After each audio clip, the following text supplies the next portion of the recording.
It was here in Kliptown in 1955 that the Congress of the People declared for all our country and the world to know that there shall be a national minimum wage for all workers. Now, over 6 decades later, we have gathered here at this historic place to sign the proclamation for the introduction of the country's first national minimum wage. It is quite a historic event. If we cast our eyes and our minds back to 1955, when our forebears gathered right here in this spot to craft and adopt the Freedom Charter, a Freedom Charter which became the lodestar policy document that fired up thousands and millions of people around our country to be committed to the struggle against apartheid.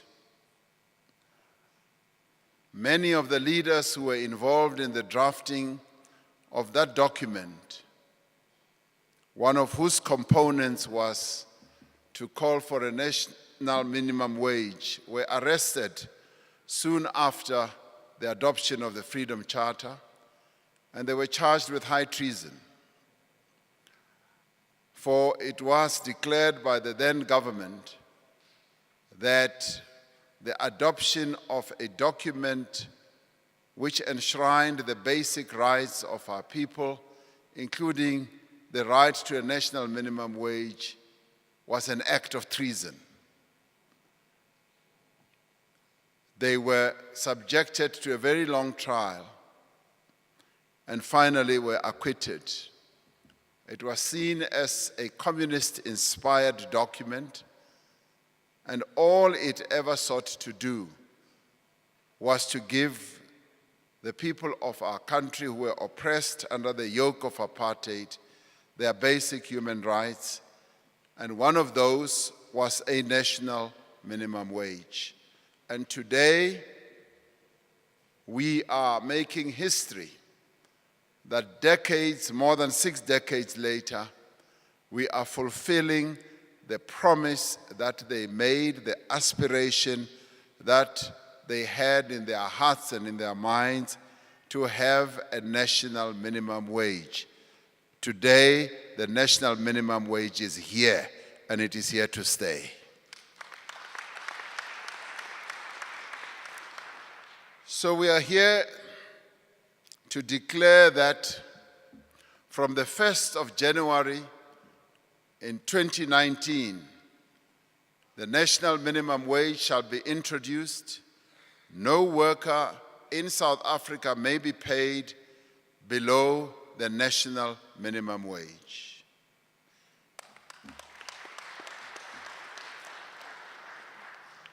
Now, this is a great achievement for working people of South Africa who have endured decades of exploitation.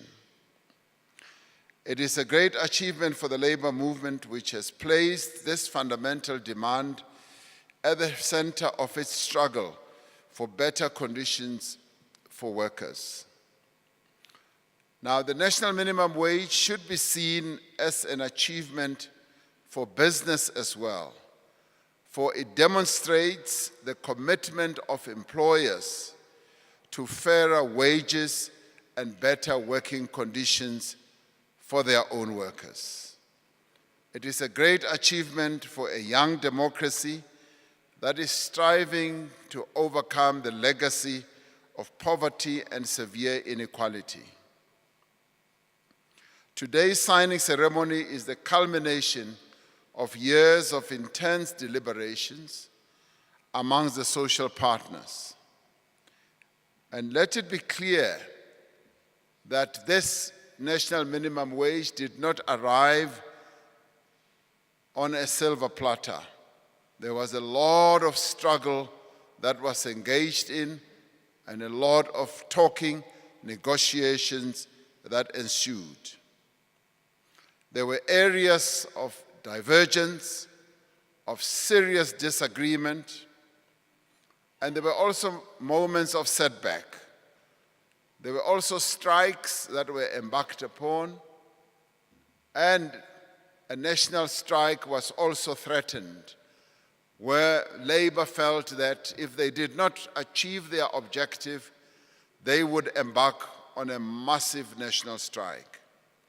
There were moments when business felt that they should walk away from this process, because in the beginning, business felt that they could not afford it, it would bankrupt a lot of businesses, and that they could not sign a suicide letter, an agreement for a national minimum wage. At the community level, the community organizations felt that members of the community broadly in South Africa had for a long time labored under poverty, and they saw the national minimum wage as an agreement that would lift many of our people out of poverty. So a combination of all this seemed to produce a cocktail which was going to result in total failure. Yet, at the most difficult of moments, the parties were united by a shared desire for a more equal and a more prosperous South Africa.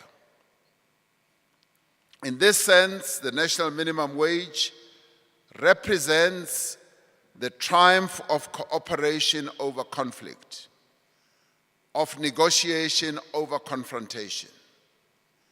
Much as many were tempted to go the path of confrontation, they always pulled back and knew that the best way to resolve problems, and this national minimum wage was one of the problems that needed to be resolved, they knew that it could only be best resolved through negotiation. The national minimum wage does not stand alone. It is an important part of a broader engagement among social partners on how to reduce wage inequality and promote labor stability in South Africa. It is part and parcel of the amendment to the Labor Relations Act. And it is part and parcel of having crafted a code of good practice so that we are able to stabilize our labor relations architecture, so that when there are differences, the role players are able to sit down and move from confrontation to negotiation and move from conflict to cooperation.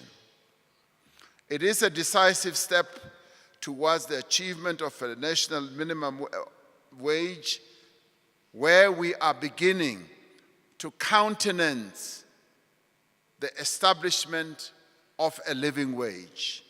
So this national minimum wage is a stepping stone. And in fact, we have said this is the beginning.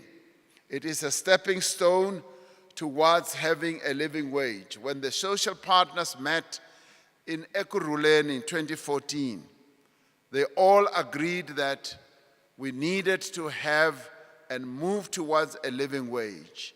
The principle has been accepted, and everything has to be taken at its own time and its own step, and the phases will unfold as we move ahead. Today, we have achieved quite a historic step by adopting, and today we are going to promulgate the date where the national minimum wage will commence. We have heard the voices of those who say the starting national minimum wage of 20 Rand an hour is far too low. Yes, there are voices that are saying that. We agree. It is far below what we would want for the workers of our country.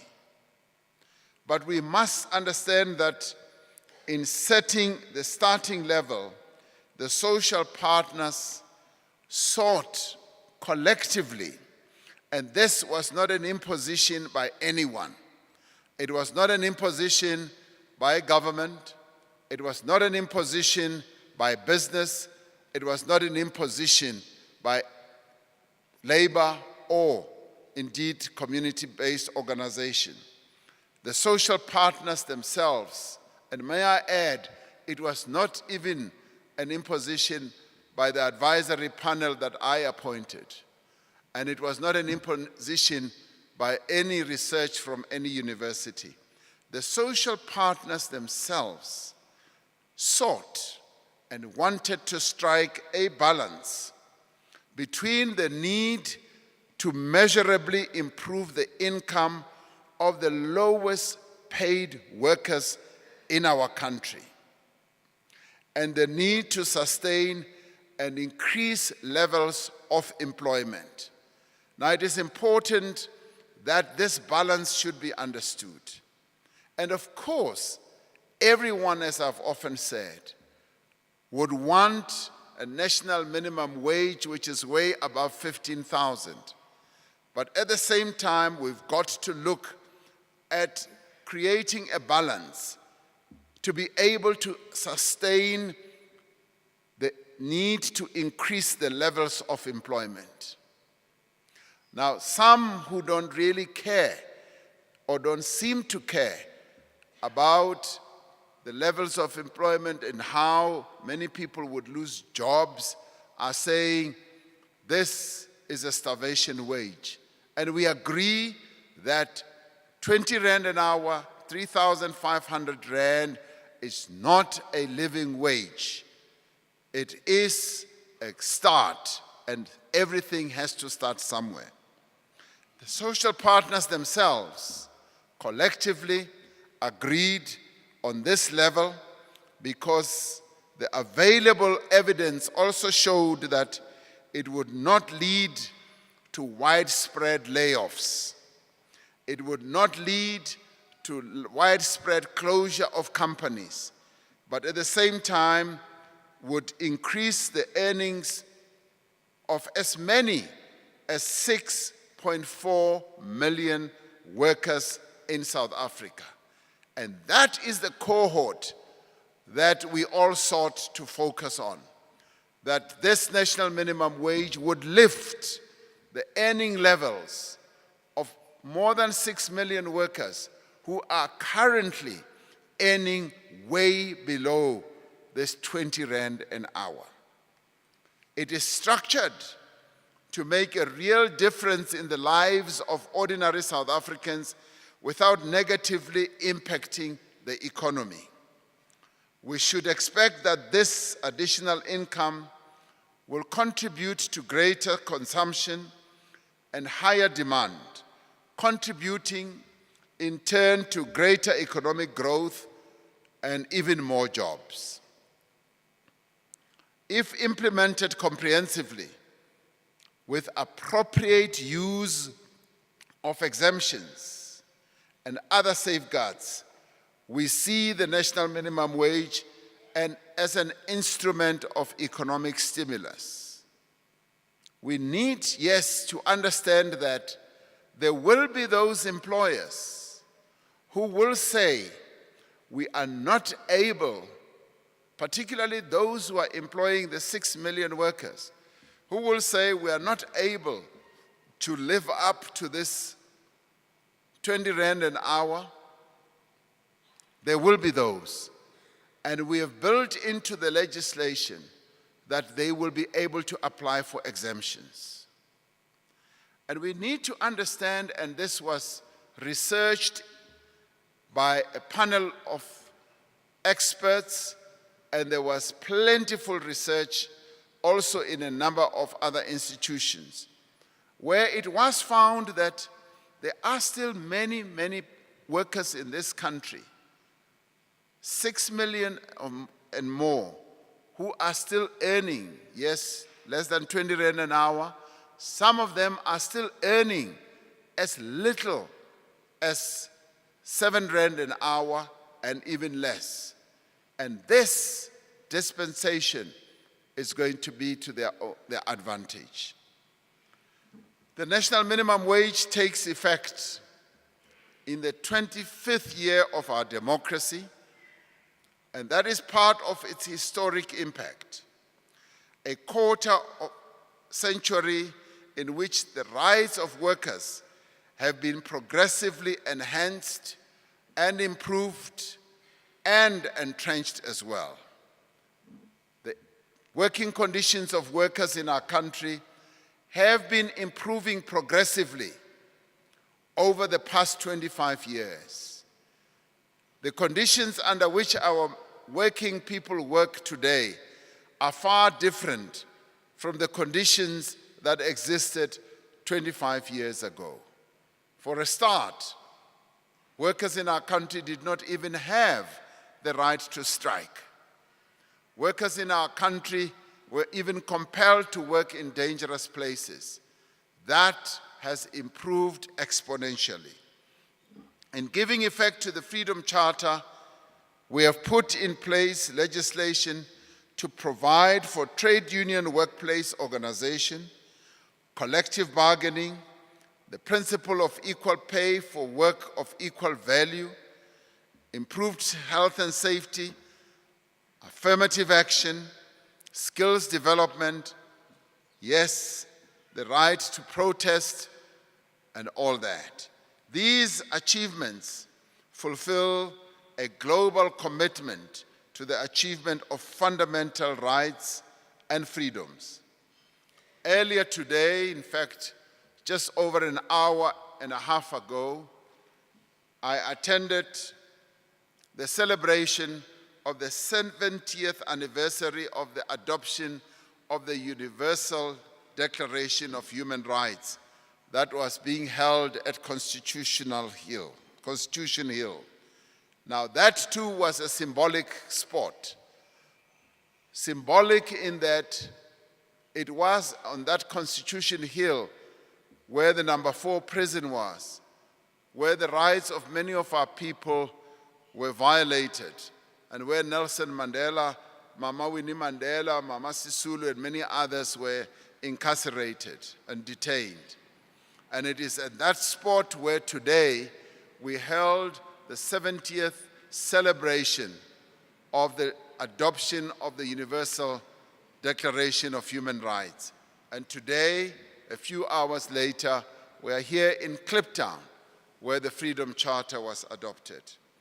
The Universal Declaration of Human Rights says that everyone has the right to work, to free choice of employment, to just and favorable conditions of work, and to protection against unemployment. And more importantly for us today, it continues, everyone who works has the right to just and favorable remuneration, ensuring for themselves and their family an existence worthy of human dignity. As we gather here in Kliptown, let us reaffirm our shared commitment to ensure that all the people of this land may achieve an existence worthy of human dignity. And let us do so mindful of the past that we are working very hard to correct and the future that we are equally working hard to build. For as we celebrate the great achievement of a national minimum wage, we need to acknowledge that the world of work is being transformed on an ongoing basis. This world that the millions, the 16 million people who work in our country are toiling in every day is being transformed. Technological advances are having a profound effect on production, on employment, on governance, and on social relations. And those profound changes are going to affect the livelihoods of working people. Many of the workplaces of tomorrow will be unrecognizable. In fact, Many of the workplaces of today are transforming on an ongoing basis. Occupations that have been around for decades will cease to exist. These changes are also being driven by forces like climate change, the demographic shifts within and between countries. These changes present significant risks for a country like ours, with a high unemployment rate, with the low skills base that we have, and widespread poverty. So we are at risk. We are exposed to huge risks as the world of work globally continues to change, influenced by technological changes and influenced also by climate change. And unless we respond appropriately, this technological change, which is underpinned or wrapped around by this concept called the Fourth Industrial Revolution, could deepen inequality in our society at the very moment we are introducing measures like the national minimum wage to reduce it. It could deepen unemployment and leave those without appropriate skills languishing on the margins of the economy. Yet, at the same time, this very fourth industrial revolution also presents great prospects for progress and inclusive prosperity.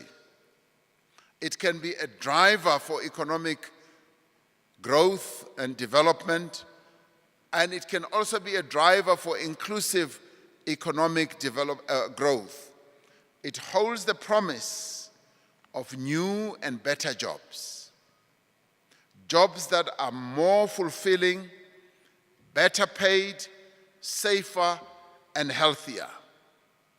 And it responds also to what we yearn for, what we want to see. We want to live in a country of highly paid workers, workers who earn high wages, who are productive, and workers who are able to support their families. This industrial revolution, the fourth industrial revolution, presents countless opportunities to deploy technology to address social problems and solve developmental challenges. It could reshape the relationship between work and life, between learning and earning, if, as South Africa, we are to avoid the risks of the changing world of work and instead seize the opportunities, then we need to start immediately to ready ourselves for these changes. We need to approach this challenge as we have approached so many others, through collaboration and partnership. And if there ever is a need for this consensus-building platform that we have constructed, where the role players who demonstrated so well in crafting the national minimum wage, that these role players can work together and address the challenges that we are going to face as we confront the fourth industrial revolution. If we do so in a collaborative and partnership manner, there's just no reason why we will not be successful in taking out of this fourth industrial revolution what is best for us. In the same way, we worked together to introduce this national minimum wage. We need to organize ourselves as social partners to prepare for this new world of work I am talking about. We should not allow the technology to determine our future. Minister Oliphant said earlier that I've been made the co-chairperson of the future of work at the International Labour Organization, working together with the Prime Minister of Sweden. And in January, we are going to be releasing a report to the world about how we should be confronting the future of work and how all these risks, but also opportunities that I've spoken about, should be addressed, should be managed, the risks should be mitigated, and the opportunities should be exploited. This means that for ourselves, as we continue the collaboration, we must adopt policies and build institutions that can direct, regulate, and mediate the uncertainties of a rapidly changing world of work and economy.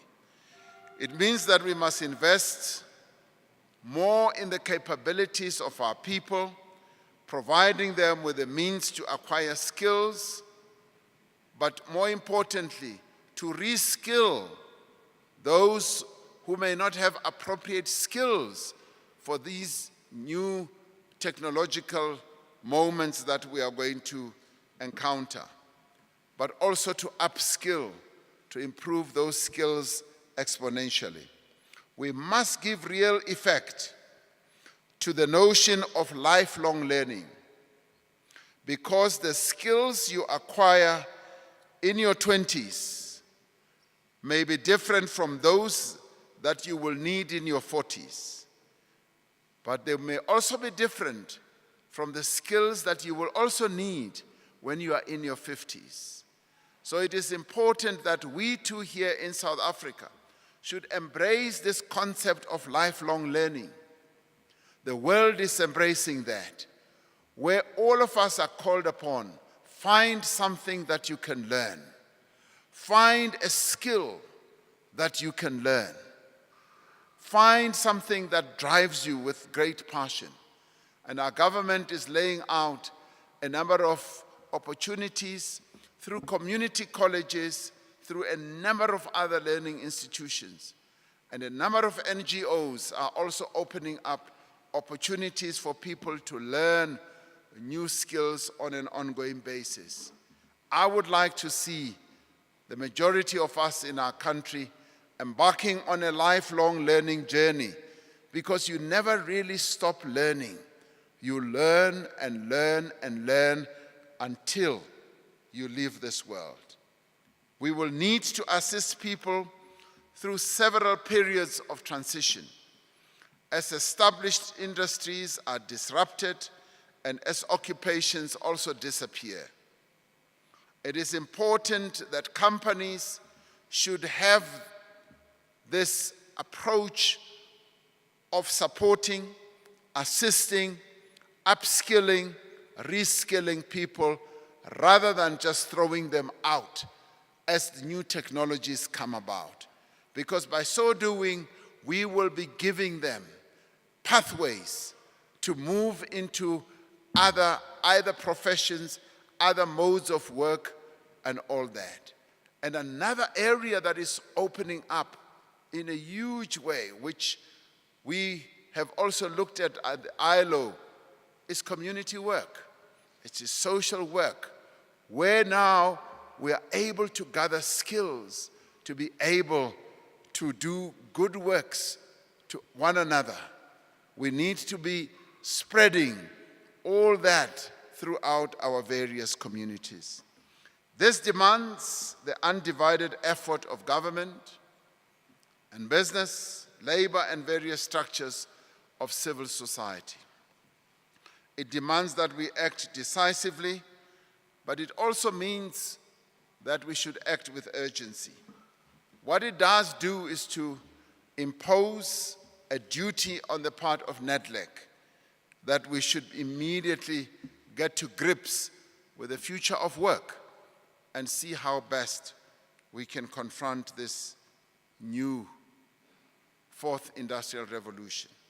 At the government level, as I said earlier this year at the State of the Nation address, we're going to be establishing a commission that is going to focus its attention on the fourth industrial revolution and prepare our nation for the various challenges and risks and opportunities that we are going to face. It will be announced shortly.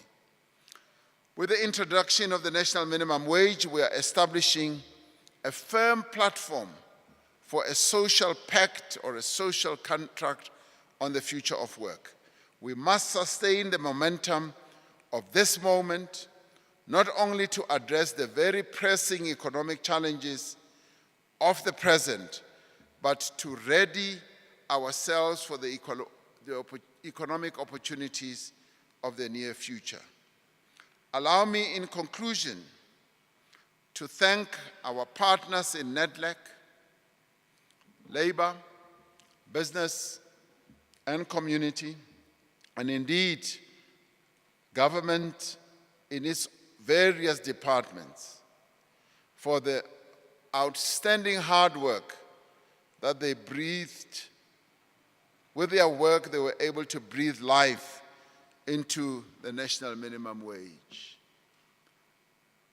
Union leaders, business leaders, community leaders, and government officials and ministers continued over the many months to work through various task teams, various committees, and also the Committee of Principals to finally arrive at the national minimum wage.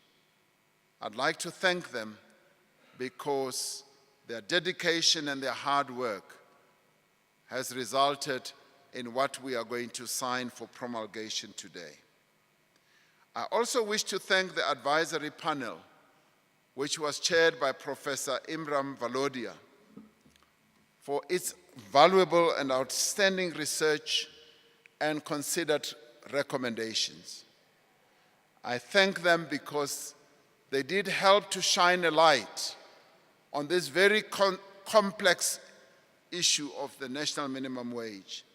As we were negotiating, I kept saying to everyone that it took a number of countries, I think it took Germany almost 10 years. It took a number of other countries many more years than what it took us. But we were able to get there. And I know that some of you were subjected to insults like I was as we were trying to arrive at it. In Parliament especially, the insults were plentiful, saying that you are sleeping on the job, you are not completing this process, but finally we have done so. Most importantly, I want to acknowledge and appreciate the contributions made by South Africans from all walks of life during the extensive consultation of the minimum wage. Consultations were broad and thorough through various provinces, and I know that the various organizations, labor, business communities also discussed this extensively in their various structures, conferences, and all that. And all that has contributed to this wonderful end and conclusion.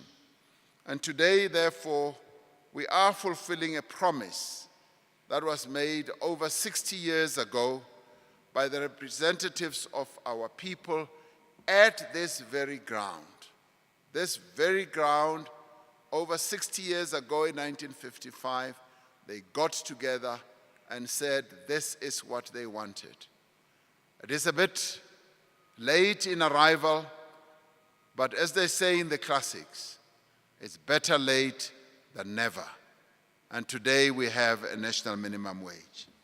Today we are making a new promise as the representatives of the social partners to build a new world of work in which all may realize their potential, and more importantly, none may be left behind.